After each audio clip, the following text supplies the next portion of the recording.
bill of health. I believe that when she did bring it to the dealership, they tried to snake it from her because they told her that it might need a DEF particulate filter or something soon, which is the crux of these cars, right? But there's no check engine light or anything that indicates that's needed. They were just pretty much trying to get the car from her from like for $1,000.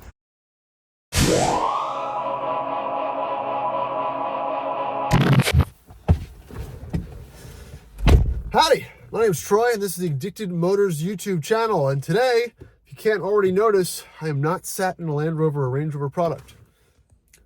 Now, if that fact or function bothers you at all, please look away. But I would say this is Rover adjacent content because, like most Land Rover, Range Rover owners, I have a daily driver, or a new daily driver, so new to me. And, you know, yes, I drive my Rovers and all the various other vehicles I have around a lot. There is, you know, a time and place for something that's a little bit more modern and reliable, but that's what this video is about. We're going to try to get to the bottom of my newest purchase. So a lot of you have come to this channel for Land Rover, Range Rover content, as well as some series trucks and some other things, and Jags as well. So I have a 2003 Jaguar XJR that a lot of people like. It's my favorite car, one of my dream cars, but I've kind of decided to sell it and move on. You know, it's not a decision that I'm super happy about, and it might not sell. I've just posted for sale because I found its replacement. And if you follow the channel, you may know I have a 1998 sat behind me, or parked behind me, E36 323 IS 5-speed with 230,000 miles, finished in gold. It's a wonderful, very, I wouldn't say boring, but just a standard, lovely driving car. And there's something to be said about reliable, efficient, economical transportation. So the fun part about being me is, well, obviously scrolling hours of my life through Facebook Marketplace and Craigslist looking for something that I don't need to buy, is occasionally people offer me things and present different cars or trucks or SUVs or something to me that I wouldn't initially look for or seek out on my own. And I think that is what makes, I guess, being a car guy or so whatever, however you want to call it, a little bit special, because I'm pretty much open to anything. I'd like to try everything once in a while. I do like certain brands, but I think the Land Rover thing really happened because initially they were cheap and the rest came afterwards. But what I'm sad in here is not something I would have looked at initially until it was presented to me, put in front of me, and I actually drove it. So let's get into this actual car and go from there. So yes, as you see behind me, I've done the unthinkable. I've bought a boring gold BMW, but it's not any boring old BMW because this is a 2014, so it's now 10 years old. This is now an old shitbox. Even though they're not priced as such, your trade-in value for most dealerships is around $2 to $3 grand, which I paid just a little over that for what to me is the newest car I've ever owned. Breathe it in, guys. I bought the thing that I tell people not to buy, a modern vehicle, but it was for shitbox money. And that being said, look at it. It's gorgeous. It's really not a bad looking thing. And when I put it together and I drove it, it really was tough to say no to. If you can't already notice, it is a 2014 F30 body style, however you want to call it.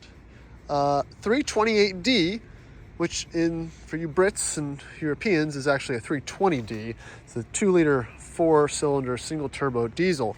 And it's I guess you could call it a base model. It's gold, tan interior, no sunroof, which I think is awesome. You know, it's like almost cabby spec, which, you know, I said it before, there's something to be said about just, you know, simplistic German spec cars, because we just didn't get them in the US. There are no cloth seat BMWs, Mercedes, or anything with a manual. So just this kind of stripper spec. There's no heated seats. It does have a lot of awesome modern features, which I'll talk about, but there's something very interesting about the way this thing drives and handles. So, modern BMW. That's the first for me. I did no research. I just said, yes, I drove it. Everything was good. The lady that I purchased from owned it since it had 10,000 miles on. She bought it in 2018 and it's put. Again, this car, well, let me rewind. This car has 160,000 miles on it, and it seems and drives almost brand new, which is kind of a testament to, again, a low owner car. All those miles were put on it in the past 6 years. So that was 150,000 miles she put on this car in 6 years, all over the place. So that's interesting. That's like we said, that's not long-term mileage add. That's a lot of highway miles, a lot of driving. And that means that car was maintained. It comes with a stack of records. it was her only car. So she had to rely on this car and maintain it to specs so she could get herself to and from work. She's a photographer for weddings and whatnot. So, you know, at the end of the day, that is, you have to ensure that your vehicle is reliable and you can maintain it, and it will get you to perform your duty, to pay your, it's the whole thing. So this on paper is pretty good. But the real reason I bought this, it is a diesel. And it's, I don't want to use the word rare, all right? We'll use the word interesting. That's what, I would not have bought a gas one, believe it or not. The 2-liter turbo or the 335 or whatever it was, I have no idea what that engine spec was. Twin turbo, Burble exhaust, not for me. But this gets between like 39 and 49 miles per gallon of diesel on the highway, probably 32 around town, which is crazy, which gives us the combined range of between like 500 and 600 and some miles on a single tank, which is incredibly intriguing. I also like the idea of having twin gold, almost one owner BMWs, because, you know, BMWs and Rovers kind of go together. They accumulate, they're cheap, they're interesting, you can play with them, and you know, they're a little bit disposable. The other thing that interested me was there's no content on this car, at least the US spec 328D with the 2-liter diesel. That is like a higher mileage. All the reviews came out when the car was new. No one has this many miles on it. No one's ever talked about it, and I want to try to maybe shed some light on it because I think it's a very viable enthusiast choice. You're not driving around, I was going to say in a beige economy car, but I guess in some places this is just a beige economy. You know, if I were to sum it up, this is the car you wished your girlfriend had or drove, so you could take it on road trips and get good miles per gallon and pretend you didn't like it, but you secretly really liked it, enjoyed it, and was started to look at them. And that's kind of like the, I guess you could say, the kink of this particular model BMW. But I've done a bad job of kind of going over this. So here it is. Paintwork is wonderful. Tires are date stamped 2022. It probably needs an oil change the next 2,000 miles. And again, the service intervals are insane. They're like 15 or 20,000 miles. Again, I have to learn about this. The body works straight. There's no vapor, smoke, or anything comes out of the tailpipe when it starts it up. It's an incredibly honest used car. Open the door. Everything is as it should be. Everything works. Very nicely appointed cabin. Very simple, easy to read. Kind of plasticky steering wheel. Again, base model. Nice kind of dual screen here, which I don't know if that was an option or not, but I've seen some with just a smaller screen. Hands-free, you know, infotainment system, blah, blah, blah, sport, eco, pro mode. I mean, this thing is, for a base model and for my liking, the newest car and the most technologically advanced car I've ever owned, which is interesting. So there's a bit of a pattern here. Like I said, the use case is a daily driver that Cindy can also utilize. It's fairly modern, safe, comfortable. And that's just something that my other cars really don't offer. And for the point of price entry, I couldn't say no. And let's talk about the actual specs of this car too. It's 180-ish horsepower, 240, 250 foot-pounds of torque, and it feels like it's all there. I mean, it's the shove, and I realize that I do enjoy the power delivery of diesels. Just, it's a constant shove of the car. Again, this is ZF 8-speed, so you know, the shifts, and it's a diesel, right? It's a BMW diesel, which is in the States. It's weird because you're not really revving past $3,000 and it's upshifting very quickly. But that constant shove that it gives you is very nice, especially when you're driving either, I mean, aggressively, not really, but just efficiently. It's very, you know, you're cruising at low RPM. Again, driving a diesel with a more than 4-speed transmission that's tuned for miles per gallon is very interesting because you're at the highway. On the highway, you're going, you know, lower RPMs. It's just kind of chugging along, and it's a very cool, efficient experience. So, pop the hood. It's a double pull to get this thing open, and let's check out what's under there. All right, so here it is. I've sprayed it off, but it was about as honest of an engine bay as I've ever seen. Covered with dirt, and not dirt, dust, and just, you know, debris from not being owned by a car person who didn't constantly detail and clean things. So it's all here. I don't know really what I'm looking at, which is fine. There's no dipstick or anything. It looks like there's coolant in it, which is good. I hopefully don't have to do anything under here for a little bit. The exhaust manifold, EGR stuff was replaced recently under warranty, literally days ago. So someone's been here and touched things. This car is a pretty clean bill of health. I believe that when she did bring it to the dealership, They tried to snake it from her because I told her that it might need a DEF particulate filter or something soon, which is the crux of these cars, right? But there's no check engine light or anything that indicates that's needed. They were just pretty much trying to get the car from her from like for $1,000. So, you know, that's the nature of these type of transactions these days. Again, the car's fine. There's no indication, but they're like, hey, let's total your car out because we're going to give you a bill for, you know, $4,000 because it needs a few things, potentially. And that'll get some people, and sometimes it works. So, but, you know, the diesel things, right? I'm used to my F250 that I have to put the glow plugs on for 2.5 minutes before I start up every morning. This, you just drive it like a normal car. You hit the button, you get in, fires right up. There's no wait to start. I've started in 25 degrees, and maybe it does it internally. I don't know, but it makes you not even realize it's a diesel. All right, well, let's power her up. And, you know, I'm assuming that some people that purchase this are kind of put off by the diesel aspect of it because it is a little rattly, which I kind of like. It's a 2014 car, and it's got a little bit of, you know, diesel rattle and clatter, but I think that kind of gives it a little more personality. Twin power turbo. It's variable vane. I don't know, but it's just ticking along. It makes a good bit of noise. It's a little quieter when you close. You really hear it when driving, but you know it's there.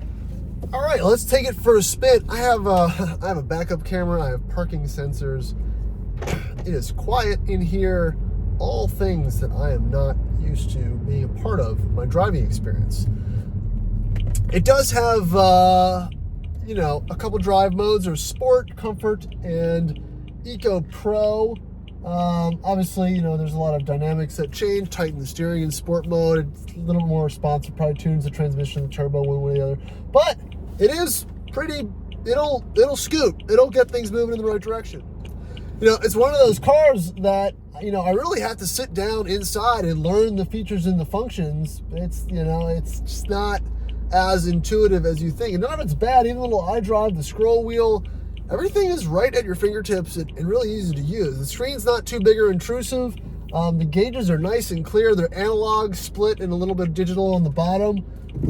So, you know, all in all, the package is very nice. It's very interesting how good this packaging is.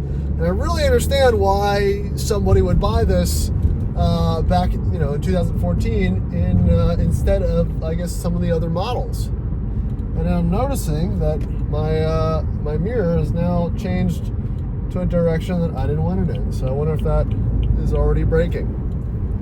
So again, performance, I'll do a little pull here eventually. You know, it definitely has a lot of shove. It definitely has a lot of torque. But I wouldn't say it's particularly fast. Thing is 0 to 60 in sub 6 seconds, which isn't bad. But the brakes feel really good. The steering is incredibly numb and, you know, devoid of any actual feeling, which I am fine with in a daily driver. I don't consider this a sports car or anything. This is just an interesting, it's an interesting place to be though. The ride is very compliant. It's not too tight. I bet you if you loaded it up, it would handle absolutely fine. But just going around town, there's no knocks or bumps. I mean, which again is very impressive with 160,000 miles. But again, kind of a testament to, you know, there's still a little bit of BMW heritage in this car, which you can definitely feel and appreciate. You know, again, this is something I would have never looked at. I would have never driven until it was just kind of put in front of me. So again, if you're looking at or search for, but I think it definitely checks a lot of boxes that a lot of people are looking for. You know, and the overall conversation here is that this modern car, like my brain is not caught up with the times and the fact that this is a 10-year-old used car, and technically it's just kind of it's just an old BMW at this point. You know, my brain thinks E36, E30, E46, but this is an old car. All right, let's put our foot down, and it very quietly shoves you along. We'll try it a little bit more up here. No drama, revs for about 3,500, and then just pushes you along, and that's fine. You know, this is not a track car. This is all I need, honestly. And I guess the other, key point or takeaway is this is efficiency without much sacrifice. I'm not sacrificing a lot of power. Maybe that kind of direct punch of the petrol car, but the torque definitely makes up for it. And I feel like I'm still driving a semi-enthusiast oriented car. And for the price, man, I can't even shake a stick at it. Let's see if we can hit it with a little shove, foot to the floor. Spin the rear wheels, rev 4,500, and that's 60, which didn't really, it doesn't shove you back in your seat, but you get there very briskly. And again, you can definitely pull out safely in traffic, and I don't think I even had it in, I had it in comfort. That wasn't even sport, so there you have it. But it'll definitely spin the wheels, no problem. I don't know if this has a locking rear, I doubt it, or limited slip, but it definitely serves the purpose. So, and what am I going to do with this car? Well, I bought it for so cheap, I should sell it, I should flip it, I should make money to fund other projects. But when you get a good car, which I still, after a week of driving around, I put off making this video for a week just so I could have something to talk about. I think this is a good car. You don't sell good cars, especially if you buy them cheap. That gives me a little bit of wiggle room for maintenance and issues if they arise. And so far, it seems very good and honest. And I think this is going to be a long-term test. And I would definitely want to put some content behind it, because there isn't any. And I don't like a lot of the content or the other things that people push for these type of daily drivers, which is a lot of boring variants and things that I'm not interested in. But little diesel BMW, kind of quick, decent price. I don't really see the huge downside here, but I also haven't researched any of the fatal flaws or engine or transmission issues, so I'm sure there's a lot of glaring deficiencies in this car, but so far, I'm pretty happy with it. So, there's my current ranged empty 428 miles. It was started out way over 500. I've got a little more than 3/4 of a tank, and that's on daily driving. Consumption is sitting at 32 miles per gallon, which isn't really that amazing, but I've just kind of been derping around town with it. No real highway runs or anything like that, so nothing too wild to report. A few other things I wanted to mention too. Now, the idea is to pretend, right? We have the Volvo XC90, that's the family car. Can this be used as a family car? I am currently sitting behind myself in my seating position. I'm 6'1", 6'2", and I have plenty of room and headroom, which is pretty neat, which makes it very viable. We've got Max's car seat in there. It also fits perfectly. So far, it's not unviable for family use also. The other upside, and because again, these cars are family cars for the most part, is this trunk. It's huge. I could get in and fit in there, which is interesting.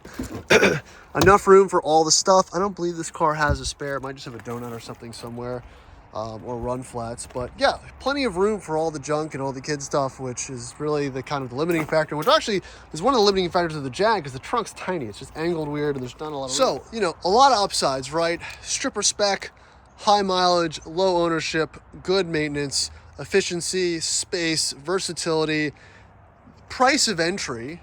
I didn't say price of maintenance because if one of these bulbs go, I can't find these in junkyards, so I'm breaking my own rule. But price of entry was low enough, I'm not too worried about it. And they're old enough that now parts are becoming available. I've got the smaller wheels and tires, which are nice and chunky. So I think there's 17s, which I like. A little bit of sidewall on there. And then that's it. There's not really much to dislike as a normal daily car with a little bit enthusiast prowess that is efficient and can actually travel at high speeds for long durations. What else? How can you not like that? So again, that's my use case, the reason for purchasing the car. This is going to be a bit of a long-term test. Because again, I when I buy a car, I watch everyone else's YouTube videos and stuff on them to see what I'm buying. And I guess these just aren't old enough that there's content on it. So I'm going to raise that torch and say, yep, they're old, they're interesting, let's start it up. And if you want to follow along with this little journey, let me know. I just registered it today, so I'm keeping it. Like, subscribe, comment, let me know what you think about it, and we'll catch you in the next video. Thanks for watching.